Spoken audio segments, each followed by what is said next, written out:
3 అడుగుల నేల ఇస్తున్నాను అని చెప్పి దానం చేస్తున్నానని నీరు విడిచిపెట్టాడు.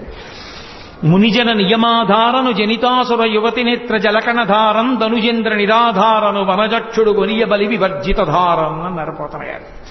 మునిజన నియమాధారను, ఆ ధార ఎటువంటిది అంటే నీటి ధార మునులందరినీ నిలబెట్టేటటువంటి నియమముల ధార.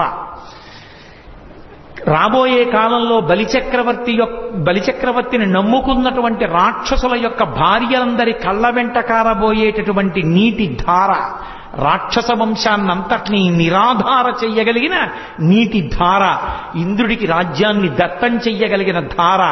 బ్రహ్మచారిగా మహానుభావుడు ఇలా పట్టవలసిన అవసరం లేనివాడు తాను సృజించిన భూమిని తాను దానం పట్టాడు.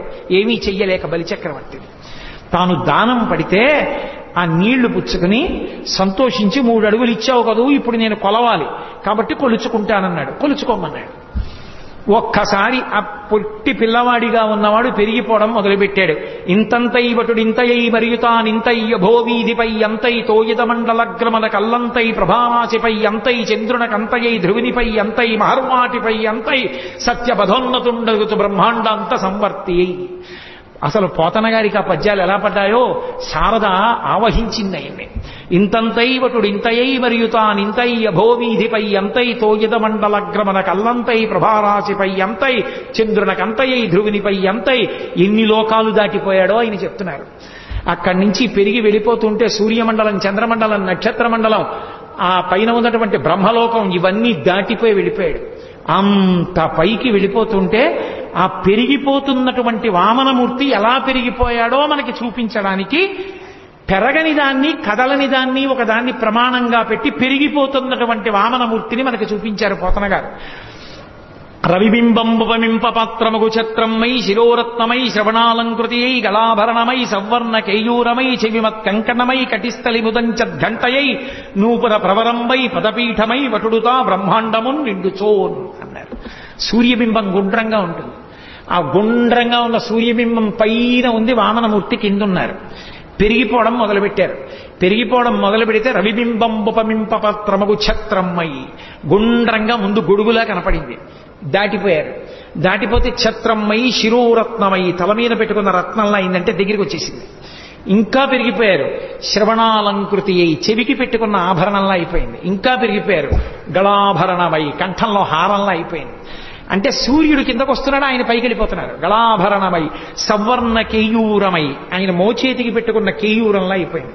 కేయూరమై చెవిమత్ కంకణమై ఇక్కడ పెట్టుకున్న కంకణం అయిపోయింది. కటిస్థలి ముదంచ ఘంటయై నడువుకి పెట్టుకున్నటువంటి వడ్డానానికి గంట అయిపోయింది. నూపుర ప్రవరమ్మై కాలుకి పెట్టుకున్న అంది అయిపోయింది. పదపీఠమై పాదం కింద పీఠం అయిపోయింది. అంటే అక్కడ ఉన్న సూర్యుడు ఆయన పాదం కిందకు వచ్చాడు, ఆయన పైకి వెళ్ళిపోయారు. ఒక పదము కింద నుర్వి పంకజమునంటుకొన్న కొమరు దాల్చే ఒకటి మీద దమ్మి కొదిగిన తేటినా వెలసే మిన్ను నృప త్రివిక్రమమున అన్నారు. ఒక పాదం కింద పెడితే ఆ పాదం కింద ఉన్న భూమి ఆయన కాలి కట్టుకున్న బురద ముద్దలా ఉందిటే. ఒక పాదం ఇలా పైకెత్తితే అది పద్మంలాగా ఆకాశం దాని మీద వాళ్ళని తుమ్మెదలాగా ఉందిట. ఉలగడంద పెరుమాళ్ళని ఇప్పటికీ కాంచీపురంలో ఉంటారు, ఇలా తలెత్తి చూడాలి. తిరుప్పావయ్యని ధనుర్మాసంలో పాడుతుంటారు కదా, ఓంగి ఉలగలందు ఉత్తమం పేర్పాడి నాంబై నాంగల్ నంబావైక్కు చాత్తి నీరాడినాల్ అంటూ ఓ పాశురం పాడుతుంటారు ఆ పెరిగిపోయినటువంటి వామనమూర్తిని గురించి. అలా పెరిగిపోతే మహానుభావుడు ఆయన పాదం పైకెడుతుంటే అలా కొలవడానికి ఆకాశాన్ని అన్ని లోకాల్లో ఉన్నటువంటి వాళ్ళు బయటికి వచ్చి అబ్బో అబ్బో అబ్బో శ్రీ మహావిష్ణువు ఎలా పెరిగిపోతున్నారో అని ఆయన వ్యాపకత్వాన్ని చూసి పొంగిపోతుంటే సమాధి నిష్టలో ఉన్న బ్రహ్మగారు ఉలిక్కిపడి ఏమిట్రా ధూర్తతనం అల్లరే అని అడిగట్ట. ఏమిటి అల్లరేమిటి, వచ్చి చూడు మీ నాన్నగారి పాదం వస్తోంది పైకి అన్నారు. నాన్నగారి పాదం వస్తోందంటే నాన్నగారు వస్తున్నారు. నాన్నగారు వస్తే కొడుకేం చేయాలి? గబగబా వెళ్ళి కాళ్ళు గడగాలి చెంబుతో నీళ్లుతోటి. మా నాన్నగారి పాదమా అని కమండలం పట్టుకుని బయటికి వచ్చి చూశాట. శ్రీ మహావిష్ణువు యొక్క పాదం పైకొస్తోంది. ఆయన నాభి బొడ్డు కనపడింది. వెంటనే ఏదో గౌతమి ఎక్స్ప్రెస్ లో వచ్చేస్తున్నప్పుడు ఒక 2 గంటలు ఏదైతే ఏలూరు రైల్వే స్టేషన్ చూసి కిందకి దిగి చెప్పులిప్పి నమస్కారం చేసి ఇది నా జన్మభూమి అనుకుని మురిసిపోయినట్టుగా తన పుట్టిల్లెద పొమ్మటంచునదుడున్ తన్నాభిపంకేరుహంబు నిరీక్షించి నటించి ఉన్నత పదంబున్గంచి తత్పాదశేచనముంజేశ కమండలూదకములం చల్లించి తత్తోయముల్ వినివీధిన్ ప్రవహించ దేవనదిగా విశ్వాత్మ కీర్తి ప్రభన్ అన్నారు పోతర గారు. మా నాన్నగారి పాదం నేను కడగద్దు అని ఎడంచేత్తో కమండలం పట్టుకుని నీళ్లు పోసి ఆ పాదాన్ని కడిగట్ట.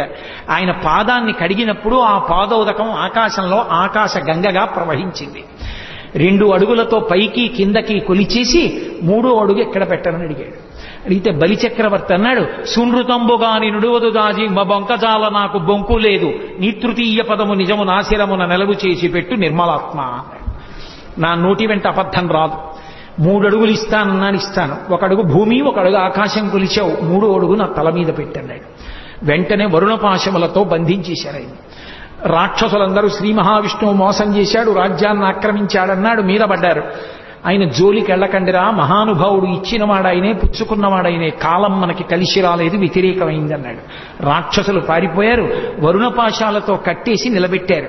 నిలబెడితే వింధ్యావళి ఏడిచింది, మా ఆయన చేసిన తప్పేమిటి, నువ్వు విష్ణువని తెలిసి కూడా ఇచ్చేశాడు, అందుక ప్రతిఫలం ఆయన్ని వరుణపాశాలతో కట్టావని. ప్రహ్లాదుడు గబగబా బయలుదేరి వచ్చాడు. ఇంద్రపదవిని పొందినప్పుడు 100 కమలాల మాల వేశాడు మనవడి మెళ్ళలో. వస్తుంటే అప్పటి వరకు అన్ని పోయినా ఏడవని బలిచక్రవర్తి ఏడ్చాడు. ఎందుకు ఏడుస్తున్నామన్నారు. పోయాయని ఏడవట్లేదు, ఇంత మహాభాగవతుడైనటువంటి మా తాతగారు నడిచేస్తుంటే ఆయన కాళ్ల మీద పడ్డానికి వీలు లేకుండా నన్ను వరుణపాశాలతో కట్టేశారు, ఇలా అనలేకపోయానని ఏడుస్తున్నానన్నాడు. వచ్చి ఆయన అన్నాడు, శ్రీ మహావిష్ణువు వంక చూసి వామనమూర్తితో, ఇతనికి ముందు నీవింద్రపదం బిచ్చి నేడు తిప్పుటయను నెరయమేలు, మోహనాహంకృతి గర్వాంధతమసమికారంబు దానిమాంపి కరుణ రక్షించుటయుగాక శిక్షించుటే తత్వజ్ఞనకు మహీంద్రత్వమేల, నీ పాదకమలంబు నియతిగొల్చిన దాని పోలునే సురరాజ్య భోగభరత, గర్వమేపార కన్నులు కానరావు చెవులు వినరావు చిత్తంబు చిక్కుబడును, సేవలన్నయు మరచు నీ మహిమమాంపి మేలు చేసితివి నీ మేర మీటి చూపి అన్నాడు. ఎందుకయా దిక్కుమాలిన ఇంద్రపదవి? ఆ ఇంద్రపదవిలో ఉన్న దగ్గర నుంచి అహంకారంతో చెవులు వినపడవు, కళ్ళు కనపడవు, భగవంతుడు కనపడ్డు, ఉంది పదవి అధికారం అని చెప్పి అహంకారం. మంచి పని చేశావు, ఏ ఇంద్రపదవి నువ్వు ఇచ్చావో ఆ ఇంద్రపదవి నువ్వే ఓడగొట్టేశావు, ఇప్పుడు నా మనవడు హాయిగా నిన్ను సేవించుకుంటాడన్నాడు. అందరూ మోసం చేశాడు బలిచక్రవర్తిని అంటుంటే శ్రీ మహావిష్ణువు అన్నారు, యవ్వని కరుణింప నిశ్చయించితివా నీ అఖిల విత్తంబునే నపహరింతు, సంసార గురుమద స్తబ్దుడై ఎవడు తెగడి లోకమునన్ను ధిక్కరించు, వాడెల్లకాలంబు అఖిల యోనుల యందు పుట్టుసు దుర్గతి పిందు పిదప, విత్త వయోరూప విద్యా బలైశ్వర్య కర్మ జన్మ గర్వ ముడిగి, ఏక విధమున విమలుడై ఎవడుండు వాడు నా కొరకు రక్షింపవలయువాడు. నేను వాడిని పాడు చేయలేదయా, మీరందరూ పాడు చేశారనుకుంటున్నారు. నేను పెట్టే పెద్ద పరీక్ష ఏమిటంటే, ఎవరిని రక్షించాలనుకుంటానో వాడివన్నీ కూడా నేను పుచ్చుకుందాం అనుకుంటాను. వాడు ప్రీతితో ఇచ్చేస్తాడో ఇవ్వడో చూస్తాను. నెగ్గాడు పరీక్షలో. ఆయన్ని నేను పాడు చేయడం ఏమిటి? మీరు అనుకుంటున్నారు నేను పాడు చెయ్యను. సంసార గురుమద స్తబ్దుడై తెగడి లోకమునన్ను ధిక్కరించు, వాడెల్లకాలంబు అఖిలయోనుల యందు పుట్టుచు పిదప విత్త వయో రూప విద్యా బలైశ్వర్య కర్మ జన్మ గర్వ ముడిగి, ఏక విధమున ఇమలుడై ఎవ్వడుండు వాడు నా కొరకు రక్షింపవలయువాడు.